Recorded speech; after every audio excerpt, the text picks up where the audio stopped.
introduce to you an American treasure, Lou Holtz.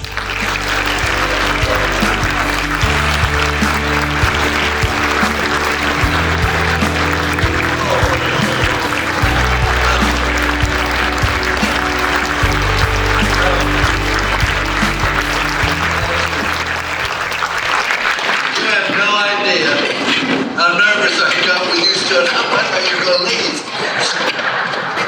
Keith, I appreciate that wonderful introduction. I'm sitting there saying, you know, I could listen to all night. And then for a while, I thought I was going to have to. I think I was such consideration, but very, very glad. It's great to be here. To see Mike McCarthy, who was such a great friend and running the great bowl you have here.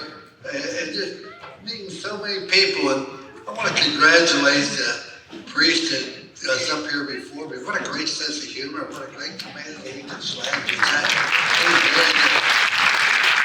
sitting there thinking, he and I have the same job. We're both working to beat hell. You know, it just doesn't look at it, but I am delighted to be here for such a great cause. And 10% of you won't remember 10% of what I said 10 minutes after I said it. But I'm not going to preach to you. I'm not going to lecture to you. The stories I share with you are true. I'm going to talk about things I believe and why I believe in them. Now, you can't help but think, had you not showed up, who would miss you and why? Think about that. If you didn't go home, would your family miss you? And if they did, why? If you didn't go to work, would your business miss you? And if so, why? Because the only people we miss in this world are those that add value to other people's lives. I can't help but think how blessed I was that so many people showed up in my life, my parents. I was born during the Depression. I was born in a cellar, not in a hospital. My father had a third-grade education. It was during the Depression. We lived in a cellar. We had one bedroom for my sister, myself, and my parents. We had a kitchen, a half bath. The half bath did not have a tub, a shower, sink. There was no welfare. There was no food stamp. There was no safety net.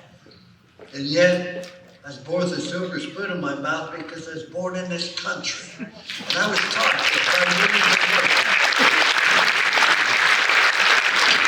good work, education, and make good choices, that good things would happen in my life. So my parents played such a prominent role in my life. And of course, I think about my wife. My wife of 59 years, I lost her 21 months ago, and I want to tell you this. We were married 59 years. We had a love-hate relationship for a long time, courting. I loved her, she hated me. We won her over for 59 years, and I'll never forget, about 20 years ago, she left me out on my chair. Said, Lou, I can't please everybody in the world, so I'm going to stop trying. I'm going to focus on pleasing one person a day. The day's not here a day, and tomorrow doesn't look real promising either. But she had such a strong faith in God and was such a great inspiration to so many people. And the sorrow that I have is now turned into gratitude, how blessed I was for her. But I think about the spouse, and the most important thing that you can do is with your children. And the best advice I gave was when our first child was born, Dr. George Oliver said, Coach, the most important thing you do to that child, always make sure that child knows how much you love their mother. More important than loving them. I never once said a negative word to my wife or about my wife in front of our children. Now in the bedroom, that's different, but in front of the children, no. And so I've been blessed in so many ways. And then, of course, I think about the education that our children receive. 3 of them went to Notre Dame. And Notre Dame, you get 2 educations. One, you get an education on how to make a living. The other education you get at Notre Dame is an education on how to make a life. And there's a difference between the two.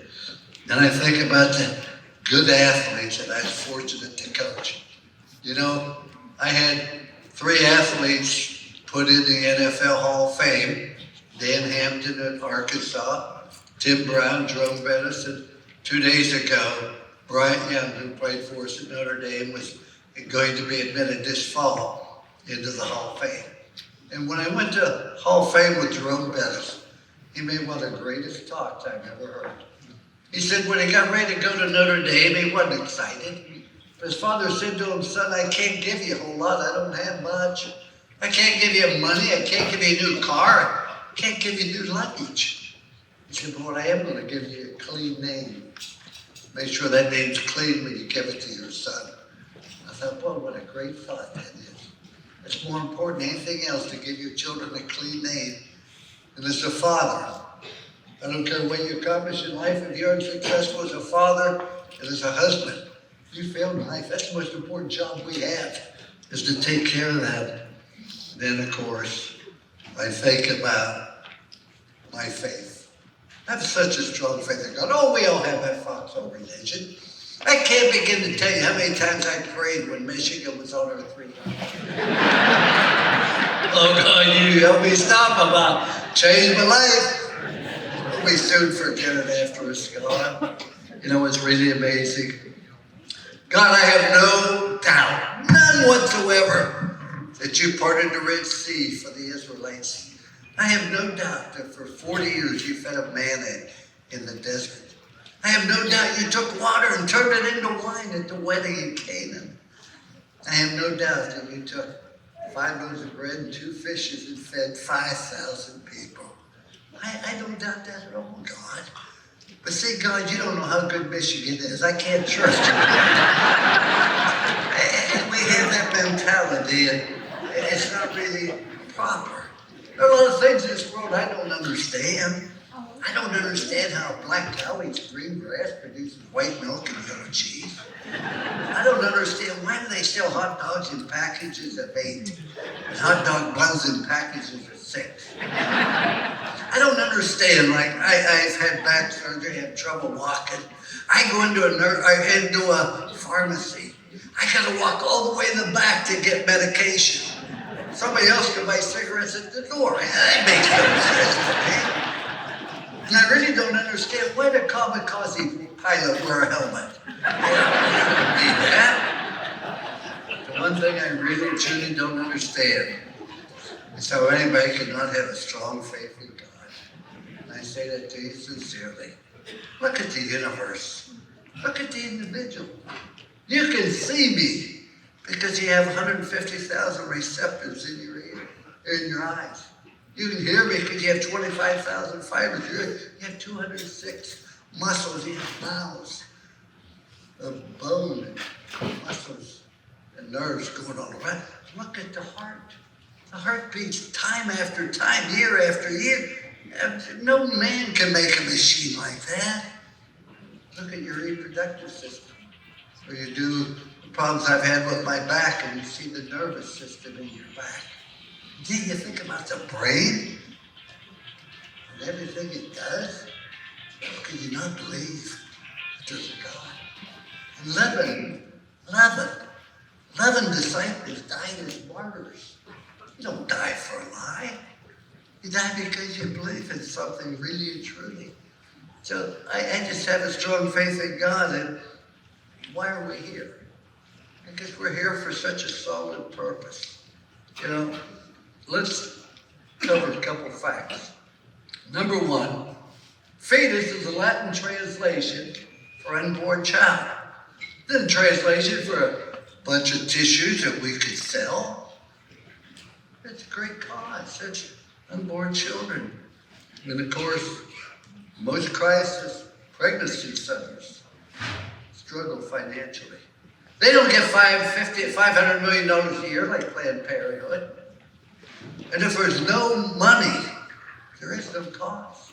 And yet, we try to do everything we can for the potential individual who's about to have a baby, make it free of cost. And that has to come from us. It's not the government. And then, of course, every day we have the opportunity to not only talk pro-life, but to live it. And how do we live it? We live it by giving the love and the security and the strength to every woman who enters our doors. It's a great cause, but remember this more than anything else. There are 44 million abortions last year with one person making that choice to terminate the life of a baby. One person. The father has nothing to say about it, nor does the baby. Life's a matter of choices. And we have to be the voice of the unborn. It can't speak for itself. We can't wait for the media or the politicians. That's up to us because we believe that child heartbeat starts in their 18th day of pregnancy. So, it's up to us to do these different things. But I want you to be proud. Be proud. Be brave. And be consistent. Remember this, we are the good people in this fight.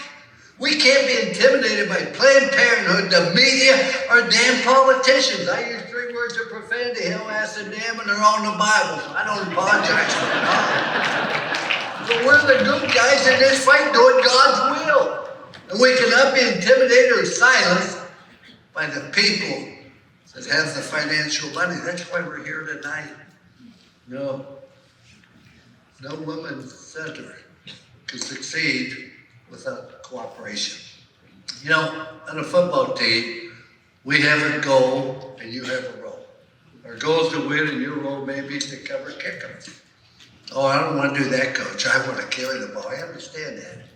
Let's understand that if we have a goal and you have a role, we expect you to do that role to the very best of your ability because it's too important a cause for you to let other people down. And our goal is to help the unborn, to be the voice for them. Now, maybe you can contribute financially. Or maybe you can volunteer your time or your services. Or maybe you can't do anything except to support. But let's always look and say, what can I do? How can I make a difference? How can I make sure that people are glad that I showed up? Ladies and gentlemen, given, I know it's a difficult time. The one thing, I'm an old man. My birthday candles used to cost more than the cake. That's not the case anymore because it takes 2 cakes to get all my birthday candles on. But I'm an old man. I've learned a lot of things. But let me tell you the one thing I've learned. No matter how old you are, no matter how young you are, you're always going to have problems. You're always going to have challenges. You're always going to have difficulties. That's part of life. Life is not having any challenges. Life is being able to handle them and cope with them. So you're always going to have problems. You're always going to have financial problems. That's part of it. But we have to decide, where can our money make the biggest difference in somebody's life and the unborn? What a difference, because we have to be the voice of the unborn. Nobody else can. As I said, remember, we are the good guys in this thing. And life's a matter of making choices. I've said that before. I drop out of school, join a gang, get tattoos from head to foot, get arrested. You're choosing to have difficulty in life, and stop blaming me for the choices you make. Let's just make good choices. And I say you make good choices. This is what we did at Arkansas, at Notre Dame, we just had 3 rules to teach y'all to make good choices. And I've never disciplined anybody in my life. People, we used to suspend 3 athletes at Arkansas before you went down and won the Orange Bowl. I didn't choose that. I don't enforce. I don't discipline anybody, but I am going to enforce the choices you make. The 3 athletes, if I didn't do right rule, you ain't playing. It's not complicated. And so they say, well, you're number 1 in the country, playing Southern Cal, number 2, last game of the year. And you send home your leading ground gainer, your leading receiver the morning of the game. I'll never forget that. That was my choice. That was theirs. I enforced their choice. I'll never forget going out there and putting them on that airplane the morning of that game. Our leading ground gainer and our leading receiver. As that plane took off, I said to Holtz, that was a dumbass thing to do. Should have put them on the bus. I got home in 4 hours. Should have had 4 days to think about it. But just do what's right. There's never a right time to do the wrong thing. There's never a wrong time to do the right thing. It's that simple. You do what's right, because if you do what's right, you build a trust with other people. Without trust, you can have no relationship. I had to have athletes I could trust, and they had to be able to trust me. Then rule number 2, wasn't very good. Do everything the best of your ability. Not everybody be All-American. Not everybody be All-Conference. Not everybody be first team. Everybody can be the best they're capable of being. I'm at the University of Arkansas, and all we have to do is beat SMU in our last game of the year. And we'd be invited to the Orange Bowl for the first time in the history of the school. Not only that, we'd play Oklahoma, which the last time we played them was in the 20s. They beat us 108-0. We're ahead of SMU in the fourth quarter, 42-14. Fans are throwing oranges on the field. Everybody's excited. Media said, "What'd you think when the fans were throwing oranges on the field?" I said, "Thank God we weren't going to the Gator Bowl." But then all of a sudden, I had to enforce the decision of 3 athletes who scored 78% of our touchdowns made. They would not be allowed to play. They took me to court to get an injunction to play. The president, the head of the individual in Arkansas, Attorney General, called me and said, "Because you're a state employee, I can represent you." And he did. His name was Bill Clinton. I don't know what happened to him after that. He won the case. They wouldn't be allowed to play. And I had a football team in complete disarray. We became the largest underdog who's ever been in a major bowl. And so they took it off the board. I had a team meeting about 3 days before the game.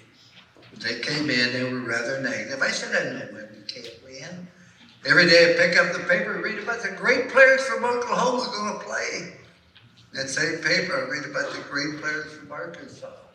They're not going to play. So I know why we can't win. I want you to tell me why we can."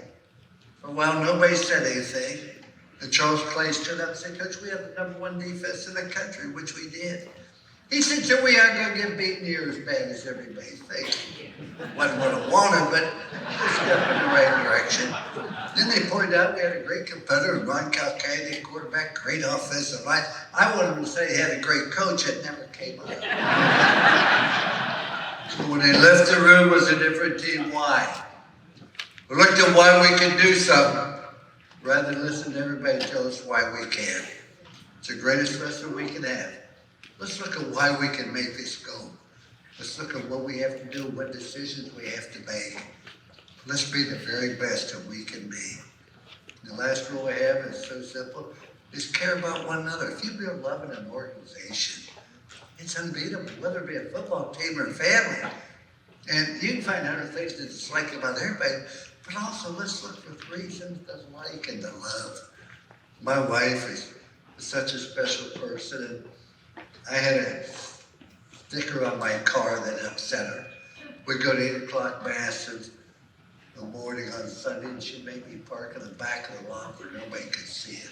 And it embarrassed her. I thought it was funny. I just had it on there, and I still have it on today. The bumper sticker says, "Jesus loves you." Everybody else thinks you're an asshole.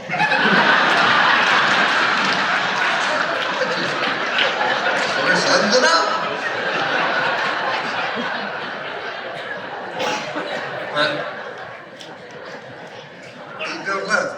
We won the national championship at Notre Dame, and I signed the helmet, whoever bought it. National champs, 1988. I want to tell you, you have no idea how tempted it was for me to write Lou Holtz, national champs, 1988. Screwed in 89, 90, and 93. But I'm not bitter. Not bitter, but it's just, that's part of life. You move on with it. But we go to the White House to have a meeting with President Reagan. We flew back to South Bend on charter plane. And we got back to South Bend that evening. I'm awakened that night at midnight to tell me that Bobby Satterfield died that night of a congenital heart defect. Now think of this. Here's a young man at the White House in the afternoon. He's dead that night. I said to the school operator, call every player and tell them I want a team meeting at 7:30 before classes. I wanted to tell our team about Bobby Satterfield's death. The team meeting came in at 7:30, and They were in a great mood. They thought I was going to resign. Why else would he have? I said, men, last night Bobby Satterfield died of a congenital heart defect. One player passed out. One. Almost every player in that room wept real tears. If you're in that meeting, you couldn't tell was Bobby Satterfield white or black. You couldn't tell if he's offense or defense. You couldn't tell if he's first team or third team. You couldn't tell if he's scholarship or walk-on. You could not tell if he's from the East Coast or the West Coast. And what you could tell? The football team lost a friend, a loved one. Bobby Satterfield was a black defensive back from Los Angeles, third team walk-on. He wasn't a great player. I couldn't put on the film and say, watch Bobby Satterfield help us win. But I will say this, every time he's in the game, I felt we'd win by 30. Because if we weren't ahead by 30, he wasn't in the game. They loved him because he was a teammate. Not because of what he could do for them, because he's an individual. And when you develop love and understanding, it's unbeatable. So, I've just been blessed in so many ways. I told Father at dinner that in 9/11, they canceled all the football games. The following week, we would play the first football game played since 9/11. And South Carolina would play Mississippi State in Starkville. They had to fly in, catch an airplane, etc., and had airplane travel. So we had to spend the night in Columbia, South Carolina, fly the next day. We were fortunate enough to win the game, but what I remember most about that game wasn't the pageantry, wasn't the huge flag that covered the field. You know what I remember the most was the chapel. The chapel meeting the other day before the game, when our team chaplain got up and gave us talk to our team. His name was Aubrey. And he said, on 9/11, some brave priests and some brave policemen and brave firemen went into a burning building to save people's lives. He said, can you think about that? How great it must feel to save somebody's life, to lead them from death to safety. He said, think how much greater it is to save somebody's soul. To save a life is to save it for a few years. To save a soul is to save it for eternity. Ladies and gentlemen, what we're talking about is saving people's lives as well as their soul. As I say, remember this. We are the good guys in this cause. And the money has to come from us, from nowhere else. Not from the government or politicians like Planned Parenthood kids. And life's a matter of choices. Whatever happens to you, good or bad, because the choices you make. And that baby and the father has no choice. No matter, we must be the choice for the unborn, whose heartbeat starts after 18 days. And whether that young person will have a chance to grow and mature and develop is contingent upon the decisions we make, the choices we make for him. I started off by saying, if you didn't show up, who would miss you and why? I can't begin to tell you how important you are to be here. Because as I said, no money, no cost. And there's never an easy time to give, and people are going to ask you to give. Just remember this. You're making a difference in people's lives. Boy, that's a rare asset to be able to have. I don't know how many of you came here because you did this was about the right to live, or whether you came to listen to me. But God, just ask God to open up your heart, your mind, and your wallet to help people be here. I've really enjoyed being here, and these are the things I really, truly believe in. You make good choices. And as Mark Twain said, the two most important days in your life, one's the day you're born. The other's the day you discover why you're born. And we discover we're born to help other people. That's the primary purpose for us being here, is to be able to help others, because everybody you're ever going to meet needs a kind word, needs a smile, needs encouragement. All of us have problems and difficulties. Let's just reach out and help other people. I guarantee you, it's the best thing that could ever happen He mentioned I received the Medal of Honor, Freedom. It's a great honor. Unfortunately, my wife had passed away 6 months before then, couldn't be with us. But as I said, the Medal of Freedom doesn't define who I am. Yeah, great honor, but I'm defined by my children, my actions, my beliefs, and the contribution I make to other people. And life's not determined by the number of breaths you take, it's determined by the number of breathtaking moments you have. And remember this, breathtaking moments to be able to help other people is a great gift. You give to somebody your time, your effort, and your money. I could stand up here and talk, but they gave me 20 minutes. I've already talked for 30. So basically, it's time for me to sit down when I leave this spot. Want to be happy for a while? Eat a steak. Want to be happy for a day? Play golf. Want to be happy for a week? Go on a cruise. Want to be going on a cruise like being in jail, except you have a chance to drown, but want to be happy for a month? Buy a new car. Want to be happy for a year? Win the lottery. Want to be happy for a lifetime? Help other people. Because I guarantee you make people miss you if you didn't show up.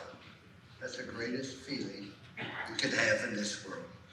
And there was a poem that we used to talk about. Said I saw a group of men in my hometown, a group of men tearing a building down. With a heave and a hoe and a mighty yell, they swung a beam and the sidewalk fell. They said to the foreman, are these men skilled to type you hire if you want to build? He laughed and said, why, dumb indeed. Commons labor all I need, because I can tear down a day or two what it took a builder 10 years to do. So I walked away. I thought to myself, which of these roles am I going to play? So, ladies and gentlemen, let's be builders. Let's be builders, young people, giving them the opportunity, the same opportunity we have. It's a great country.